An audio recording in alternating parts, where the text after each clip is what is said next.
this is the solution for you. It allows you to live a decentralized lifestyle while still maintaining true to your principles of living off the grid and living close to nature. So David, come on up. Let's hear what you have to say today. Thanks for being here. Thank you. Hey everybody, good morning. Okay.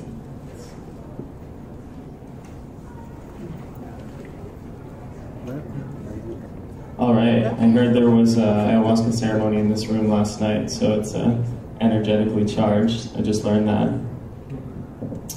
So my name is David, and I'll be talking about the political economy of decentralization. So first of all, political economy is what we used to call, what we now call economics, and it was a moral study of the economy and what is the role of government and where is the intersection between state policy and trade and free markets. So I'm going to be contrasting systems that are centralized versus systems that are decentralized to really get into what are the consequences of centralization and how can we move towards a system that's more decentralized on a very fundamental level. So when talking about decentralization, I really like to talk about energy because the decentralization of power, I think, throughout history has a lot to do with the decentralization of the energy supply. And, oh, skipped one.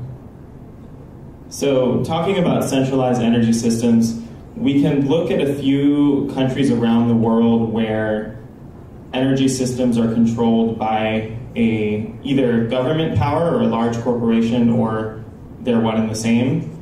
So Iraq is a pretty good example.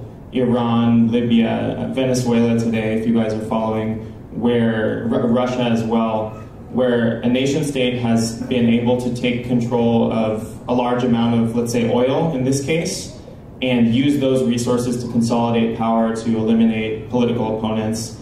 And in almost all cases, unless there's already a democratic institution established, when a political regime controls oil, democracy is not usually the outcome. What usually results is authoritarianism, a surveillance state, and the elimination of political opponents. On a pure level of energy and distribution, when you have energy being transmitted along a large grid, you lose a lot of energy and resistance. You also have vulnerability to blackouts, to natural disasters, to terrorist attacks, and you're just a lot more vulnerable. So I don't really think, when we're talking about libertarianism, anarchism, power to the people, local control, I think it's really difficult to talk about these issues without really talking about who has control of the energy supply, who has control of the food supply, who has control of the water supply. And so to really imagine a society where I think a lot of us share these values of, you know, individual power, sovereignty, autonomy, liberty, I think it's really important to go deep into these issues of who controls the means of production, who controls the things which sustain our basic needs as human beings. And really, in order to create a society that values liberty, that values autonomy, that values sovereignty, I think we have to work deeply on these issues.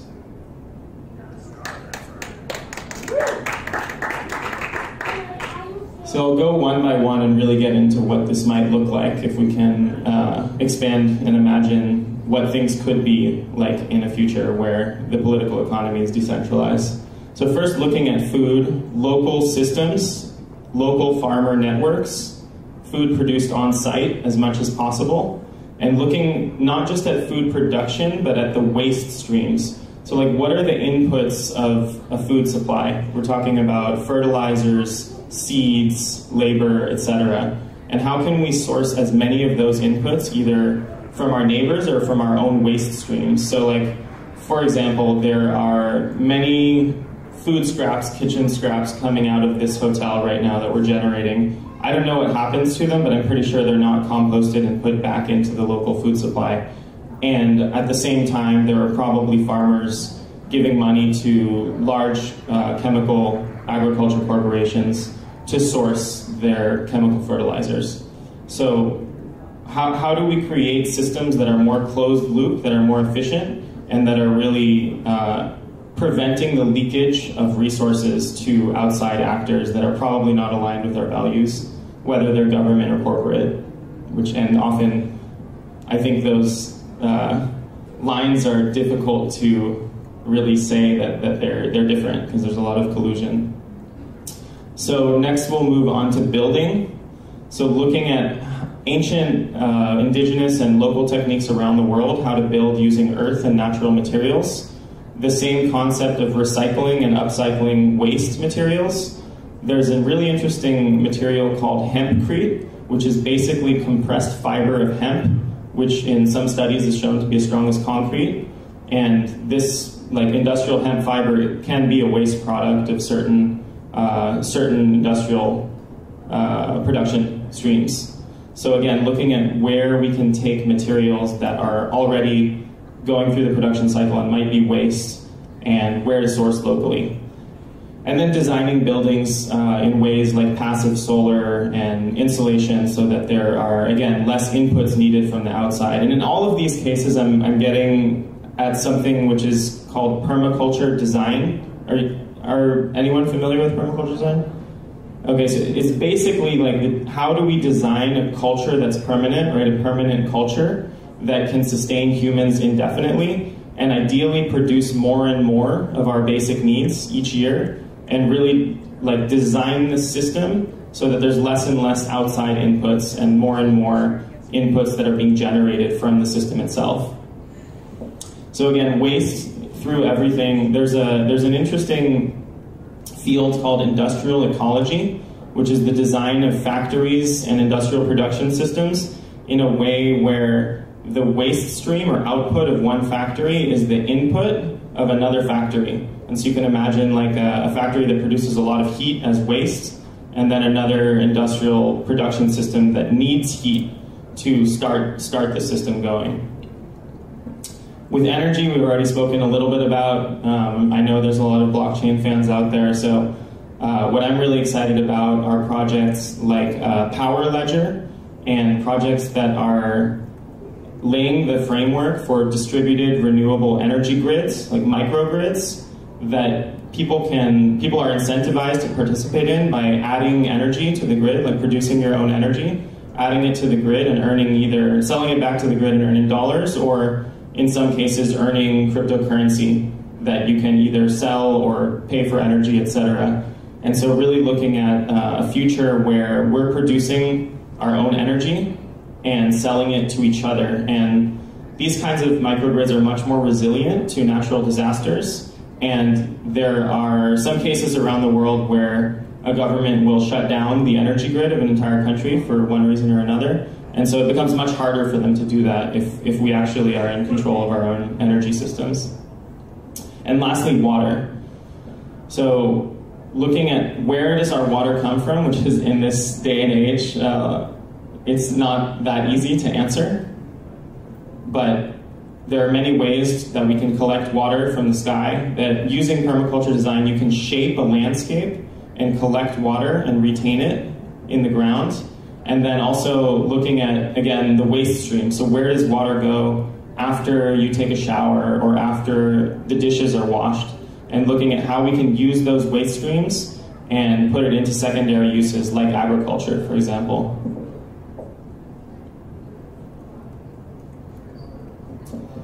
Has anyone spent time in a Zapatista community in southern Mexico? Just a little bit south of here? Anyone familiar with the Zapatista movement? Yes. All right, so this is right here in Mexico, which I think is one of the most interesting countries in the world in terms of looking at what's happening on the ground politically in terms of decentralized systems that are kind of rising as alternatives to nation-state systems.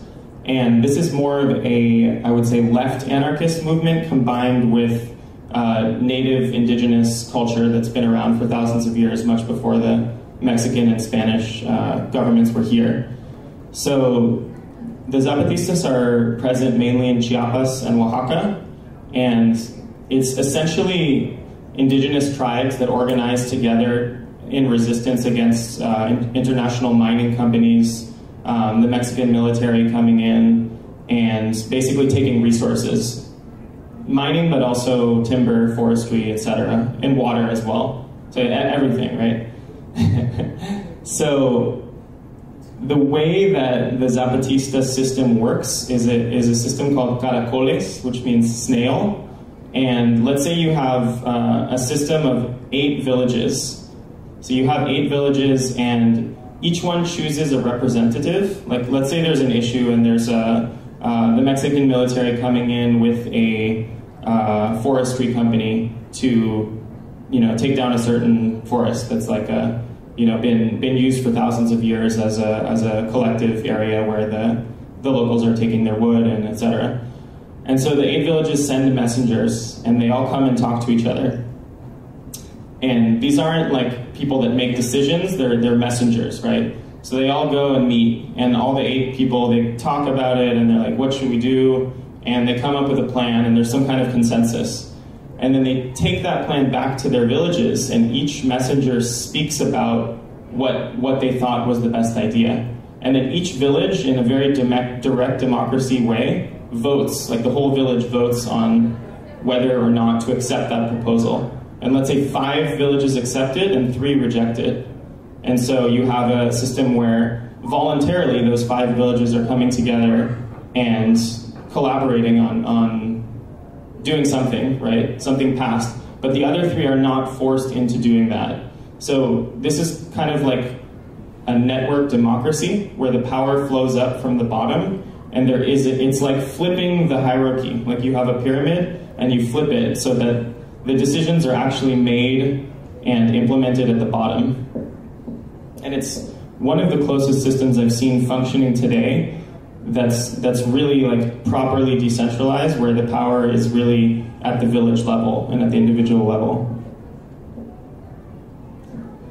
So I just mentioned a few terms, like a network democracy, there's assembly, and then there's hierarchy. So these are kind of different governance models that are all in the world today simultaneously, and sometimes conflicting, as the case is in the Zapatista communities of Mexico. There's actually competing governance models between the Mexican state and the local Zapatista movement. And in some cases there are villages that are split because the Mexican state will offer certain, let's say, social services, welfare, basically buy people's allegiance in order to have them come back to the Mexican state.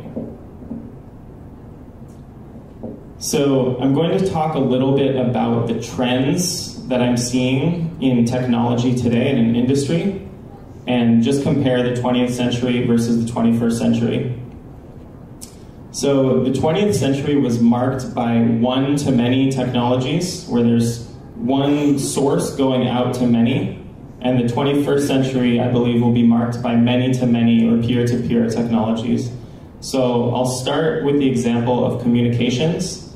In the 20th century, the dominant communications were radio and television, and these are both one-to-many technologies in that they're easy to control and easy to channel information from one direction outwards, but there's not really a feedback loop for information to come back.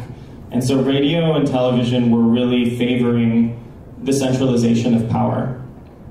And you can see that in, regimes like Hitler and Stalin, where people were able to take command of large apparatuses of communication and dominate them and be really the source of communication. So the 21st century is marked by the internet, which is peer-to-peer technology, very much like feedback loops, and I think that along with blockchain, we're going to see things that we can't even really imagine in terms of communication. Next, we already spoke about energy. So the 20th century was dominated by fossil fuel economy and nuclear energy. And nuclear energy is an interesting one. I would argue that the presence of nuclear power necessitates a surveillance state, because once you have nuclear power, you need to protect the IP, you need to protect the knowledge, and also you need to protect the waste, because nuclear power generates a form of waste that itself is radioactive for centuries, and if someone gets a hold of it, it can be dangerous. So you need to think about how to manage nuclear waste.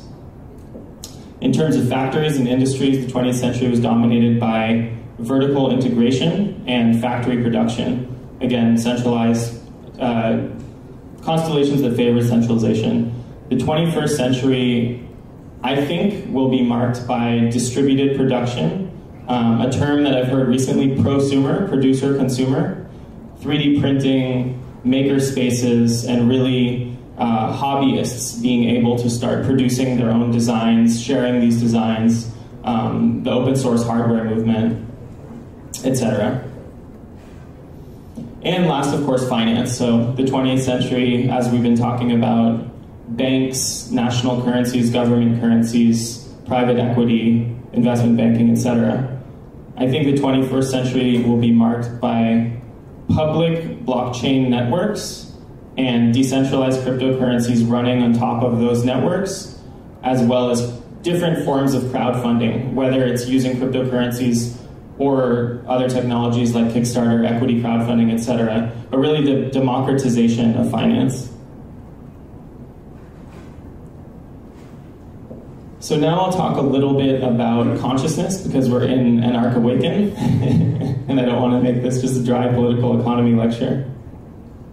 So really, I think a lot of the themes of this event have been looking at consciousness and the way that our consciousness is defined by the space that we're in. And so, you know, we can talk about things like feng shui, which is the design of space to induce certain outcomes. And that's really interesting to me. Like, who controls the space really designs what kind of consciousness can emerge in those spaces. And I believe that those who control the means of production, like the very things that create the basic sustenance of humans, can really design the experience of what it is to be a conscious human being. What our conscious reality on a daily life can really be shaped by the people that control the means of production, that control the food supply, that control the water supply, that control the energy supply. These are things that shape the daily reality that we live in, and they define what goes into our bodies, and what goes into our bodies affects our consciousness hugely, like the last speaker that maybe some of you guys saw in speaking about the pharmaceutical industry. So what I'm really getting at here is, in order to create the society that I believe we all want, it's really important to control the means of production, to control the food supply, the energy supply, the water supply, and to create spaces and create experiences that are designed to induce certain states of consciousness. And what I'm specifically talking about is the belief that we can create a different world than this one. And that's super empowering. Once people can see where their food comes from, understand how their energy is produced, filter their own water, etc., like touch these systems, understand them, it's very empowering both psychologically and politically. Politically, because once you have at your fingertips these means of production and the understanding of how to produce what you need, as well as teach and share with others this knowledge, then you become a lot less dependent on everything that's outside, every system that you don't any longer depend on. And so this is very empowering. So one of my passions is really working with spaces around the world that are, let's call them experiments or prototypes in decentralized living. And what do I mean by decentralized living? There's a couple definitions there. One of them is living outside of centralized systems. So we can call it sovereign living, autonomous living, call it whatever you want, or free living, or whatever, living in freedom. And then the other one, decentralized living, is living in many places. And that's like how I've lived my life in the last 12 years. Does anyone else consider themselves like decentralized in terms of geography? Yeah? Okay. So I think that it's a really interesting moment on the planet, because so many of us are able to travel and able to experience different countries and cultures, and able to experience different systems and different experiments of what people are doing around the world. There's a lot of interesting stuff going on, and it's not that easy to find out about it for one reason or another. And some places don't necessarily want to be public and want to be found. So Newmundo is the organization that I've created, and our mission is really to bring more people to these spaces and to empower the growth of these spaces around the world. So we're a network of about 700 spaces, and these are eco-villages, communities, indigenous communities, as I've mentioned, retreat centers. We also focus on transformational experiences, the transformation of consciousness. So we have a lot of ayahuasca retreat centers, plant medicine retreat centers, and spaces where people can really work on understanding themselves and work on personal growth and work on what each of us can do in the world. Because I believe that each one of us has something, each one of us has a gift that we're here to give and to share. But many of us are not able to really take the time and take the space to grow and develop that gift for one reason or another because of the way that the system works today. It's often very difficult to take time for yourself and go and learn and pursue your passions if you have a family to feed or bills and taxes to pay, etc. So we have about 700 places around the world. We are processing fiat and cryptocurrencies. So if you're one of those people that like to live entirely from cryptocurrencies, you can. You can use our platform and you can go to places where all of your basic needs are met, food, accommodation, education, etc., and not use fiat money. And one of the things I'm also really passionate about is the distribution of these techniques of how to live autonomously, how to produce one's own food, energy, how to filter water, etc. So a lot of what we focus on and a lot of the spaces we work with are spaces that are educational and demonstrational in how human beings can live in this way. And really what we want to see is thousands and thousands and thousands more of these spaces emerge around the world, and thousands more free spaces where we can go and create the reality that we want and then show others that it's possible, rather than trying to change the system from within. Build examples of what a new system can look like and show it. And I'm not saying this is the only way for change. I think it's one valid way for change. I think we need to apply everything we can from every direction, both from working within the system and working from outside the system. But I believe that one of the most powerful ways of change is just ignoring the system and building a new one. And I think that's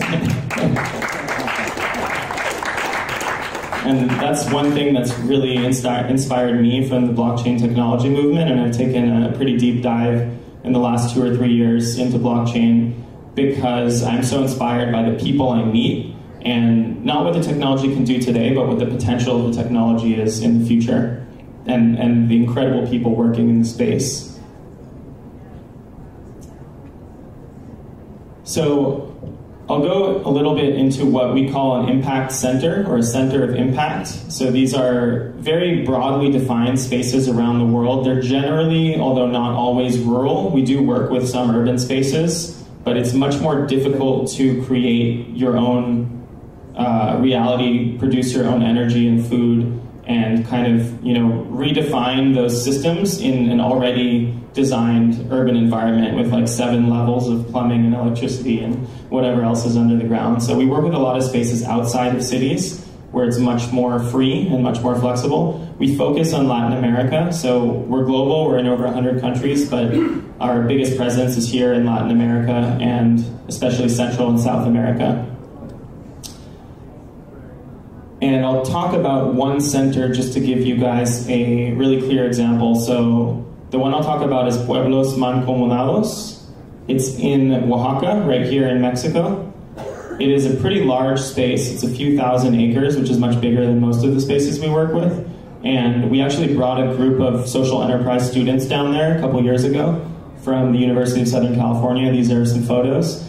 And the Pueblos Mancomunados are actually a consortium of 7 villages, 7 indigenous villages that are Zapotec. And they are doing a lot of ecotourism. They're bringing travelers around their community. You can do 2 or 3 day hikes. You can live with a family. I think they have Spanish classes as well.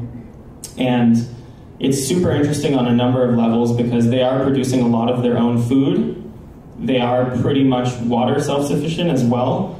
And in terms of timber, they have a collectively managed forest that they sustainably harvest and basically are using permaculture principles, although for them this is like ancient stuff that's pretty basic that they've passed down.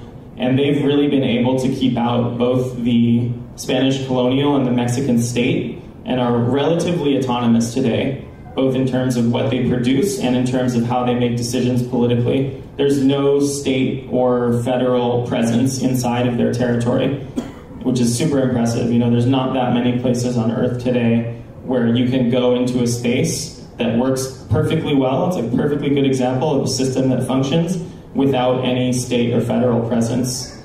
And they've maintained that autonomy throughout the centuries and the decades, and that's not an easy thing to do. And they have this decision-making system that's similar to the Zapatista one, although it's unique and it's their own, where there's essentially a voluntary collaboration between villages. So they will get together and send messengers, make conversations between representatives, and then each village decides on what they will want to do with those conversations. And there's a lot of people that say, these libertarian and anarchist philosophies of running like a bottom-up direct democracy. It all sounds great, but it's super idealistic, and maybe it will never work. But I always like to send people to places because once you experience something tangibly, directly, like as a direct experience, then it's not a theory anymore. And you're like, oh yeah, okay, the system is, maybe it's not perfect, maybe there's like a lot of work, maybe there's a lot of meetings or whatever, but there are systems out there today that are direct alternatives to the nation-state model. So we have thousands of these places around the world that we've identified, hundreds in our network already. And Rebecca mentioned yesterday the Global Eco-Village Network and the Fellowship for Intentional Communities, which are 2 partners of ours that also have networks of thousands of spaces around the world that share some form of these ideals. And our vision in the future is to have a technology platform where models can be shared, whether it's a model of how to run a direct democracy, how to run a permaculture farm, how to run a renewable energy system, just models and things that can be shared, and information that can be shared as experiments and iterated upon, improved upon, and having a global open source database of how do you create one of these communities, how do you run it, what are the economic models that work, what are the governance models that work, what are the things that are climate specific, what are the things that can work anywhere, and really just creating this knowledge base that can accelerate the entire movement and the emergence of a decentralized political economy. So this is one of my favorite pieces of art. It's called New Pioneers by Mark Henson, and this is really the choice that I see we have ahead of us today, and it is in our power to choose. So thank you, everybody. David Casey, Newmundo, and I'm happy to take questions. I think we have about 5 minutes, so yes. I have a question. How do you go about decentralizing communication? The internet seems to be AT&T and Verizon, and they'll roll over in a second for whatever the government wants anytime. Great question. How do you take control, or is there a way, or is anybody thinking of that? Yes. And the other observation, you made a comment about nuclear power. Have you ever looked into thorium as an alternative to the uranium fission system? The second one, no, so I won't speak about it. It's not my expertise. Well, thorium solves a lot of the waste problems. Interesting. I'll look into it. It is fissile and it doesn't produce. And to your first question about communication, so yeah, looking at the control of the physical infrastructure, What we're really talking about is cable, fiber optic cables that are laid undersea, satellites, etc. Right. So That's usually big business, big.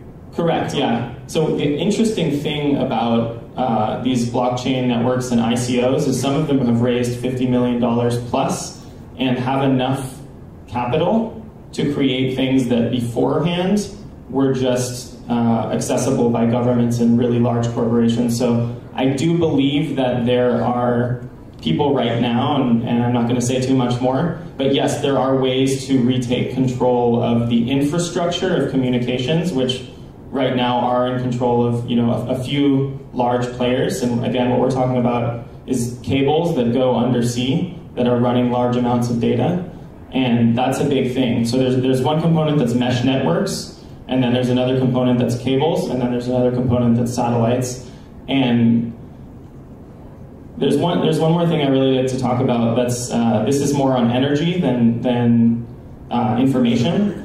But there are networks. There's a new app. I can't remember what it's called. But if you're a Tesla driver or a Nissan Leaf driver, and there's one other electric car, you can basically plug into this app and offer your garage as a charging station, and then you get free access to all the other charging stations in the network. So basically, this is a peer-to-peer energy sharing system where you can imagine a future where we don't need gas stations anymore.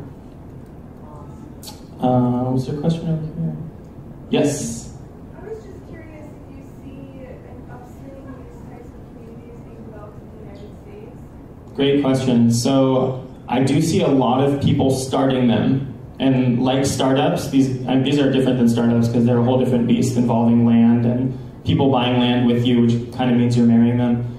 And so a lot of them will fail, but I do see a lot starting both inside and outside the United States, and a lot here in Latin America where there's a little bit less regulation, a little bit more freedom around what you can do, because certain jurisdictions within the United States are super regulated on like how you can parcel up land, what you can do on that land, how many people can live there.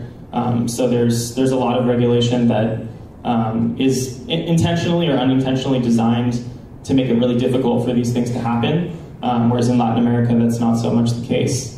Mm-hmm. So these follow-up question, I know a lot of people who are wanting to start communities like this in the United States, and I'm wondering, is Latin America where you suggest they should visit to get sort of the example where it's being set, or is there another part of the world where it's best to really go get an education on it? Yeah, I think before starting one, definitely it's good to go visit a bunch of them, see what works, see what doesn't, see what you like, see what you don't like, because even the ones that work, you might not like them. I think there's plenty of amazing ones in the United States. You don't have to leave, but it's great to get perspective, and there's a ton here in Latin America, and there's a ton in Europe as well. Europe is very developed, so there's a lot there as well. Yes? Is it possible to buy land during these communities and as like an investment? Yes, so there are a spectrum of legal structures of how they work. Some of them are much more on the subdivision level where you buy a plot, you're basically part of a kind of like a homeowner's subdivision, and you don't have so much relationship with the rest of the community, and then all the way to these indigenous people that I mentioned, the Pueblos Mancomunados. They have one land title for 5,000 acres with thousands of people living on it. And so there's everything in between, and there are definitely communities that you can purchase a lot as kind of an investment / retirement / vacation home, and then have it rented out for residual income, for example. And that I've seen is getting more common here in Latin America, especially places like Costa Rica, Belize, southern Mexico as well. It's on your website? Yes, yeah, Costa Rica, there's quite a few, and I have stickers, so if anyone wants to stay in touch with me, take a sticker. There's also, let me see if I can get my email. Here.